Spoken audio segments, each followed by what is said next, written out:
авч төрдөг байж.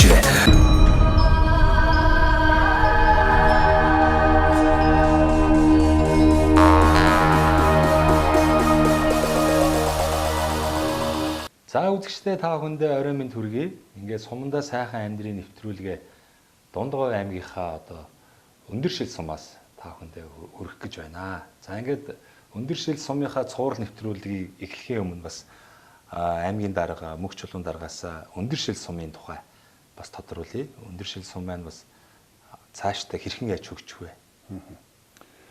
За манай өндөршил сум бол одоо бэлчээрийн болон эцэмцэн мал аж ахуй, хосол сум мал аж ахуйн чиглэлээр бас одоо хөгжих боломжтой жижиг дунд үйлчлэгийг хөгжүүлэх за мөн одоо сумын иргэдийн ажлын байраар хангах чиглэлээр худалдаа авалт нийлүүлэлтийг нь одоо хийдэг энэ аж ахуйн нэгжүүд хариуцлагатай уул уурхайн чиглэлийг одоо бас дэмжиж хариуцлагатай уул уурхайн чиглэлээр бас хөгжих боломжтой. За Монгол одооны бие даасан омог болж одоо батлагдсан өндөршилийн одоо шил адуу гэж байгаа тийм. Энэ шил адууныхаа омгийг төшөөлсөн адуун соёлыг одоо түгээн дэлгэрүүлэх, адууны арилжааны аймаг үйлдвэрлэл үйлчлэгээ, аялал жуулчлалыг бол хөгжүүлэх ийм бүрэн боломжтой сум байгаамаа. За 2025 онд өндөршил сумд бид одоо хөрөнгө оруулалтын чиглэлээр улсын төсвийн хөрөнгө оруулалтаар 2 тэрбум 170 сая төгрөгийн хөрөнгө оруулалт хийхээр болсон. Аймгийн хөрөнгө оруулалтаар 605 сая төгрөгийн одоо хөрөнгө оруулалт хийхээр ингээд төлөвлөсөн байгаа.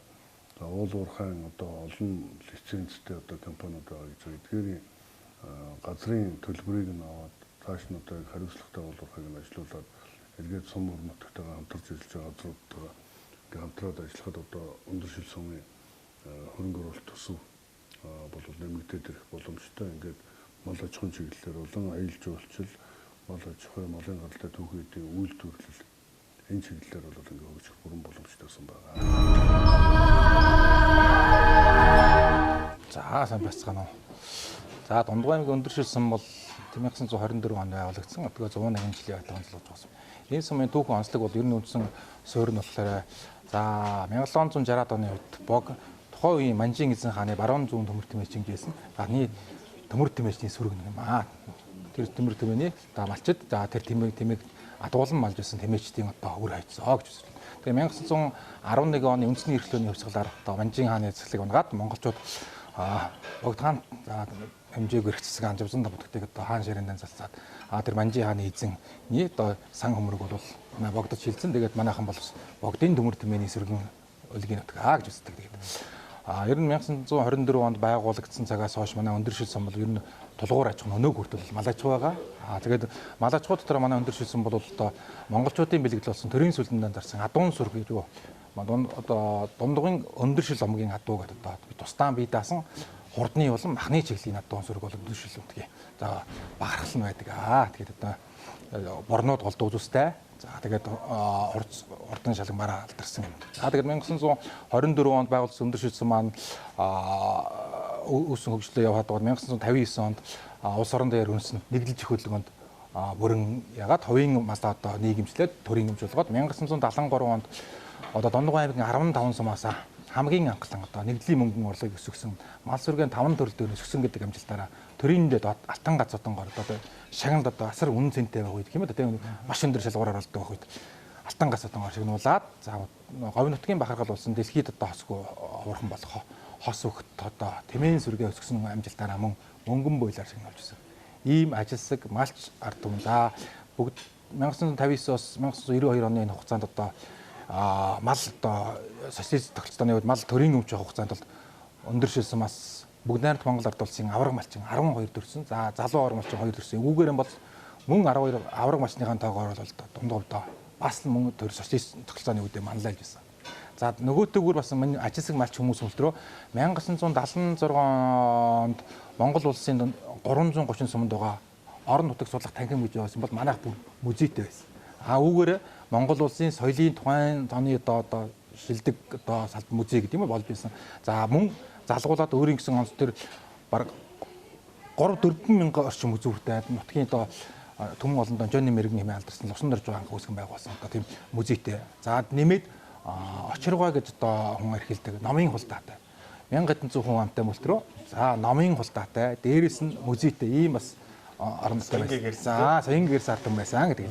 За мэдээж 92 онд мал хувьд шилжснээр одоо түүнээс хойш өндөршил сумын мал аж ахуй, мал сөрөг бол жил дараалан өссөөр 2019 онд хамгийн өргөл дээд амжилт 189 мянган толгой төрсөн. За энэ хугацаанд 2000 оны их зууд 2099-с 2000 оны их зууд за 2019-с 10 оны их зууд 15-аас 16 гэдэг энэ цаг байгаль цаг уурын говийн нутагт тохиолдсон тэр зүүн дунд тохиолдсон энэ байгаль цаг уурын хүндрэлт цаг үед хүндрэлсэн бол одоо энэ дундгуй мал аж ахуй өмг төшг нь байж чадсан юм аа. Тэгээд дундгуй одоо Эрдэнэ далай, Сайхан аваа, Дэлгэр ханга, Адаацаг, Сайн цагаан, Хулдлуус, Үлзийт одоо юу гэдэг лээ. Одоо хойдлын дээр энэ Дэлгэр цогт ингээл бүх сумдын малчид бол тийш очиж хоторлоод за тодорхой хэмжээний бас өвлийг өнтөөд аваад дундгуй мал аж ахуйн сөргөлд нөөсөн тийм одоо өмг төшг нь болсон. Тийм одоо ягаад бол нөгөө богдын төмөр сөрөг байсан гэдэг утга агуулга нөгөө талаасаа бас нэг дундгуйхан бүс нутаг дотор арай нам дор одоо бас арай байгаль цагуурын хувьд ийм таатай тийм нөхцөл байсан учраас ингээд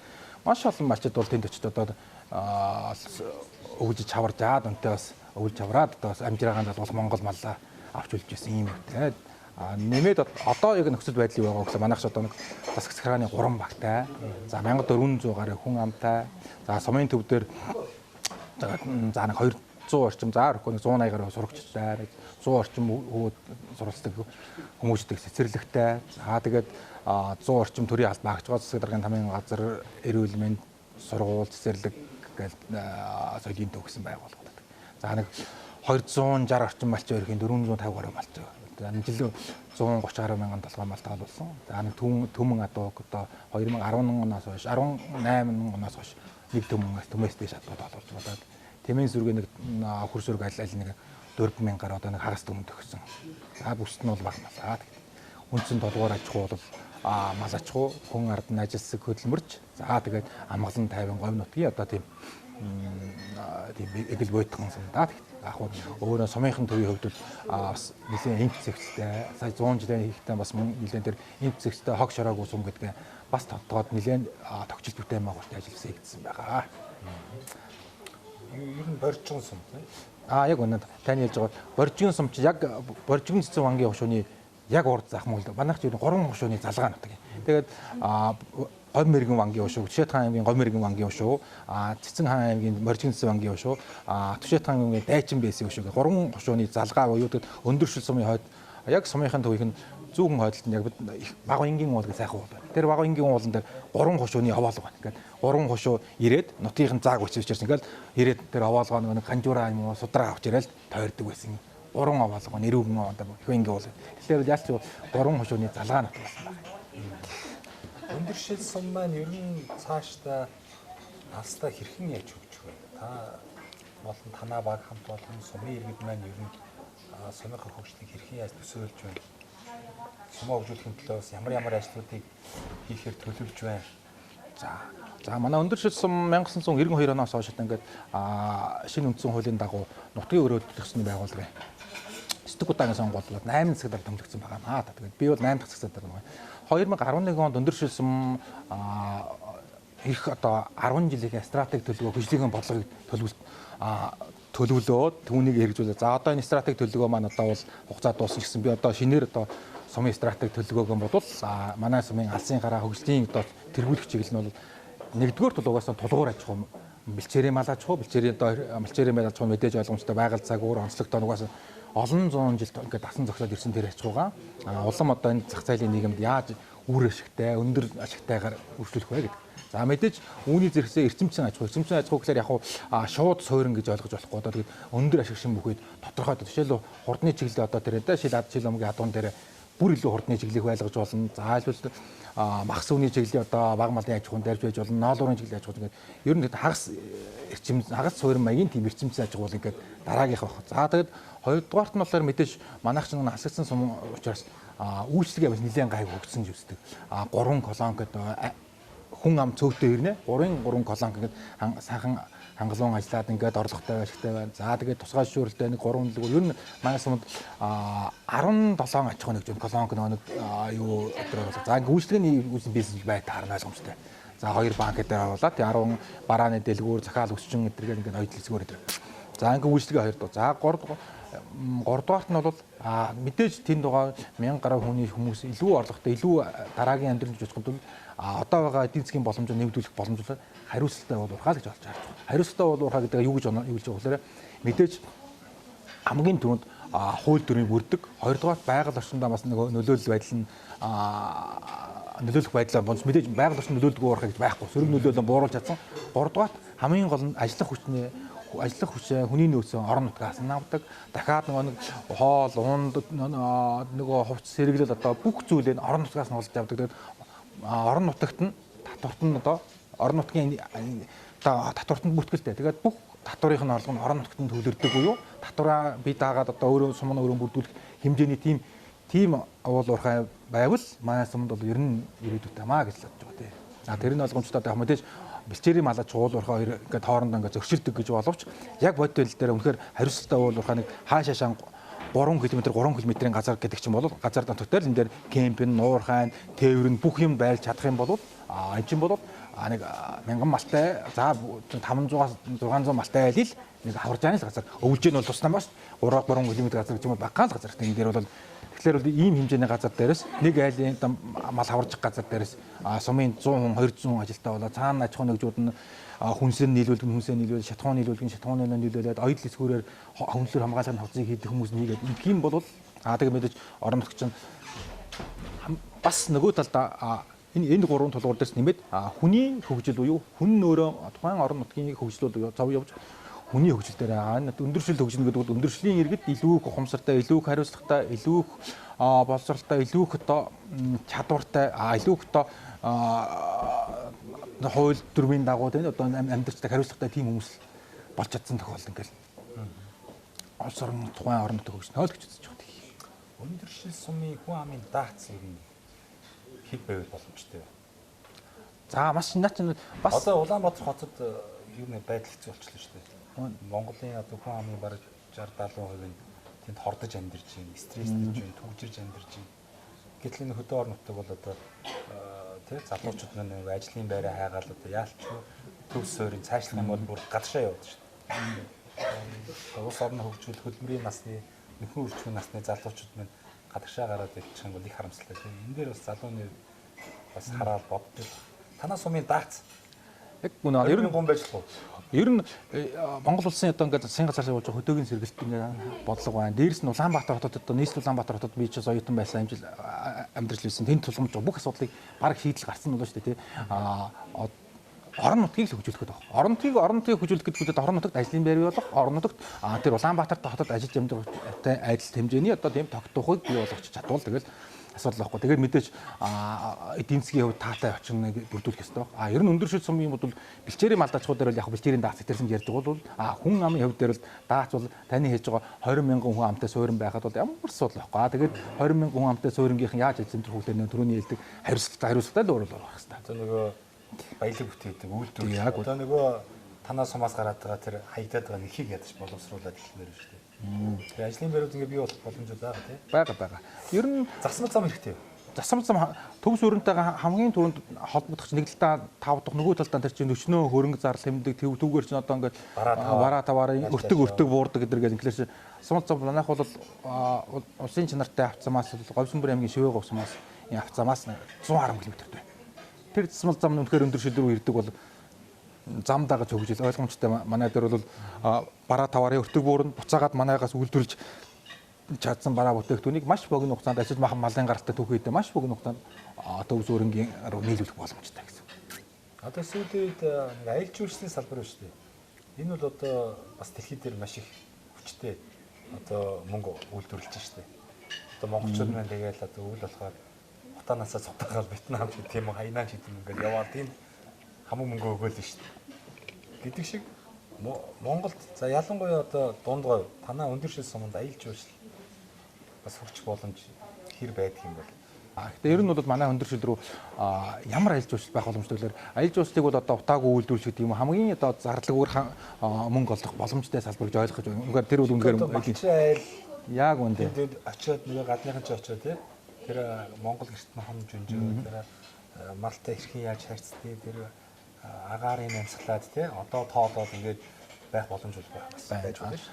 Нөгөө нэг түрүүнд ярьсан өндөршил момгийн адуу гэдэг адуун сүрэг дээр нь тулгуурсан адууны аж ахуйтай холбоотой тийм яг адууг дангасан аялал жуулчлал байж болох гэдэг бас бадаг. Зөвхөн адууг бол өстой маш их тийм морь унах хүн тэр чинь яг зүгээр Улаанбаатар хоттой харьцаа морь унах уу эсвэл төдөө талдаа эргээд морь унаад хонд нь явах уу эсвэл тэр гүү саажгаа байдаг адууны хил тоног хэрэгсэл хийж байгаа бүх байдлыг дагсан аялал жуулчлал байж болох боломжтой. Тэгээд бас тэрнийг бас юун дээр өндөр шил сумын хөгжих чиглэл гэдэг дээр бас дөрвөн чиглэл түрүүн дээр бас аялал жуулчлал бас ер нь бол яг энэ бол яг одоо ярихад бол мөрөөдлийн юм шиг мөлтөр ер нь бол бидэд зөв сэтгээ зөв менежментээр за тэгээд энэ үнийг мэдээд аялал жуулчлалын маш том зөвлөх үйлчлэгээ аваа ингэж тэгээ ажиллаж чадах юм бол тэгээд нэг аялал жуулчлалын маршрут оруулж чадах юм бол одоо тэр нэг малчин аялал дээр авдаг туристийн нэг юу байгаа юм л шүү дээ одоо боломжтой. За баярлалаа. Тэгээ бас хэсэг хугацаанд өндөр шил сумынхаа онцлогийн талаар бас танилцуулсан явдал. Бас энэ завшааныг ашиглаад нийт сумынхаа одоо тийм ээ зам олондоо дунд говьчуудтай энийг таньж мэддэг одоо оюутны ах үзэгийн яамт найз нөхдөд Монгол орны эцэг болон бүртэл ажиллаж амьдарч байгаа. За энэ завшааныг ашиглан нийслэгээ дэвшүүлнэ үү? За та бүхэндээ за мөн дунд говьчуудаа дунд говь нутгийнхаа наран мандах алтан зүг болсон өндөр шил сумынхаа ажиллах хөтөлмөрт хард иргэдтэй одоо учран золгож бай.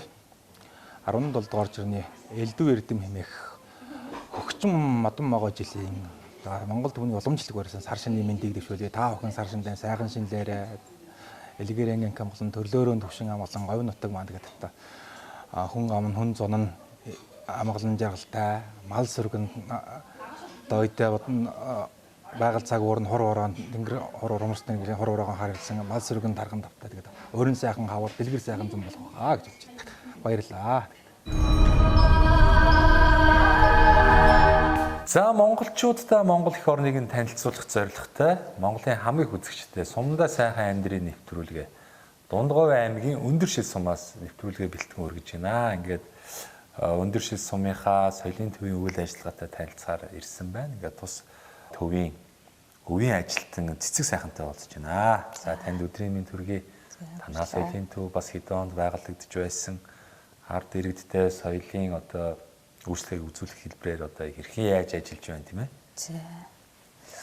За анх 1930-аад оны үед Улаангэр нэртэйгээр энэ ард иргэдтэй үйл ажиллагаа ухуулах сурталчилгаа соёлын үйл ажиллагааг хүргэж ирсэн байна лээ. 1958 онд анх сумын клуб нэртэйгээр байгуулагдаад тэр үе Улаангэрийн Өмдөн гэж хүн эрхлэгчээр нь ажиллаж исэн төвхтэй юм лээ.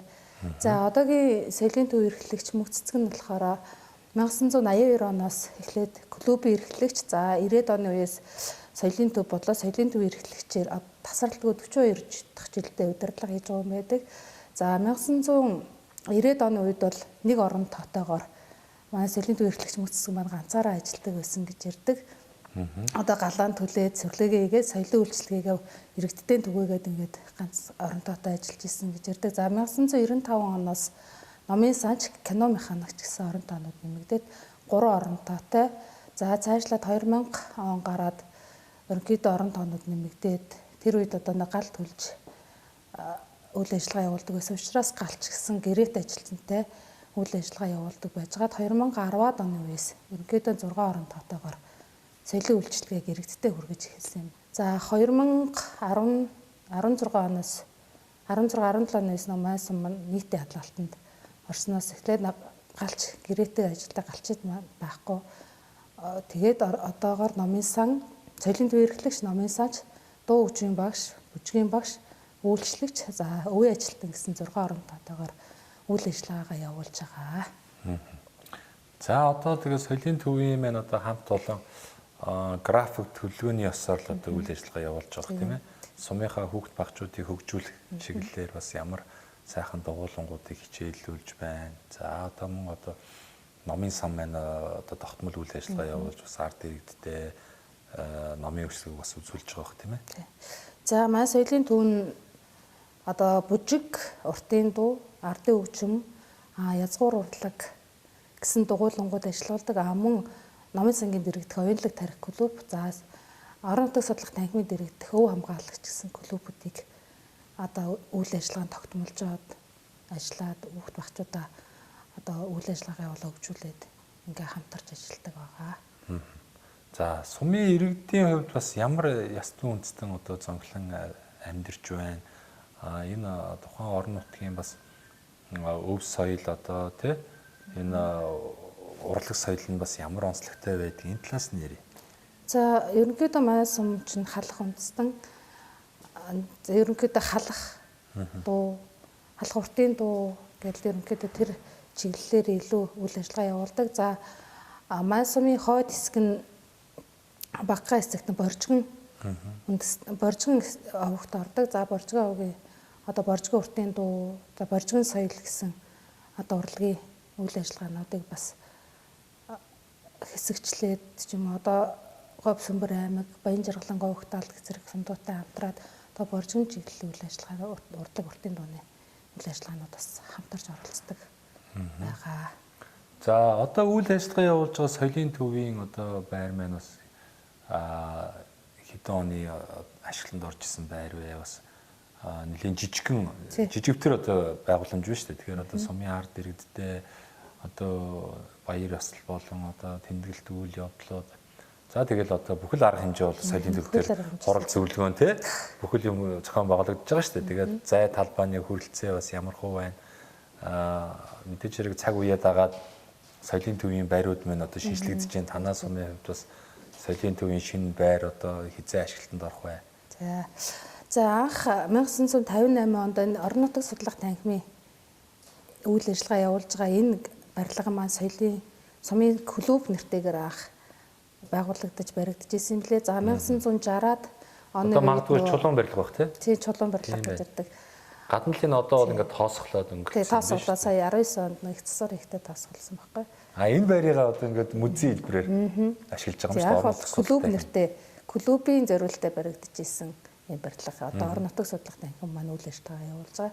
За 1960-аад он 60-аад оны үед нэгдэлчин хөдөлгөөний үед нэг барилгууд шинээр баригдаж байх үед одоо сумын соёлын төв маань шинээр баригдаад тэр үед сумын клуб нэртэйгээр үйл ажиллагаа одоо бараг 60 гаруй жил үйл ажиллагаа тасралтгүй явуулж байгаа юм барилга байна. Одоогоор манай шинэ соёл спорт цогцлолтууд баригдана гэдэг улсын төсөвт одоо хөрөнгөн суугдаад ерөнхийдөө 2025 оноос барилгын ажиллагааг эхлэх байхаа гэсэн яриа төлөвлөгөөтэй байгаа. Танаа одоо үйл ажиллагаа явуулж байгаа соёлын төвийн бас байраар орж харсан. Тэгээд бас их сайхан одоо хөгжим апартуур тоног төхөөрөмж за мөн одоо цаг үеэ дагаа лед дэлгэцгээд одоо сайхан зүйлсээр тоноглогдсон байна тийм ээ. Энэ одоо JBL гэдэг одоо сайхан одоо яригч брендийн одоо сайн дууралттай яригч хүртэл харагдаж байна. Тэгээ энэхүү одоо тоног төхөөрөмж бас хэдэн онд та бүхэн минь хүлээж авав бас ямар одоо ингээд ийм гоё гэрэл түлхтэй болцохоор ч бас тийм энэ чинь бүхэл үйл ажиллагаа явахад одоо маш их одоо тийм болж байгаа шүү дээ. Ялангуяа би танаа соёлын төвд ороод тэр мак сайхан эргэлдэг гэрлүүд харагдаж байна. Бараг л одоо нөгөө шөнийн клубүүдэд байдаг гэрэл шиг л тийм ээ. Янз бүрийн бүжиг болоход бол ерөөсөө бараг л одоо дисконы газар орцсон юм шиг л одоо орчин үүсдэг юм шиг харагдлаа л та. За 2023 онд орон нутгийн хөгжлийн сангаар одоо 2023 онд соёлын төв эрхлэгч хүмүүсийн одоо гэрэлтүүлгийн талаар төсөл бичиж одоо сумын удирдлага төсөл тавьснаар 2023 он орон нутгийн хөгжүүлэх сангийн хөрөнгө оруулалтаар одоо иж бүрэн гэрэлтүүлэг, тоног төхөөрөмж, апартуур, техник хэрэгсэл, лед дэлгэц гэсэн одоо энэ тоног төхөөрөмжөөр одоо шинжилээд одоо иргэдтэй соёлын үйлчлэгийг бол саадгүй хүргэж ажиллаж байгаа.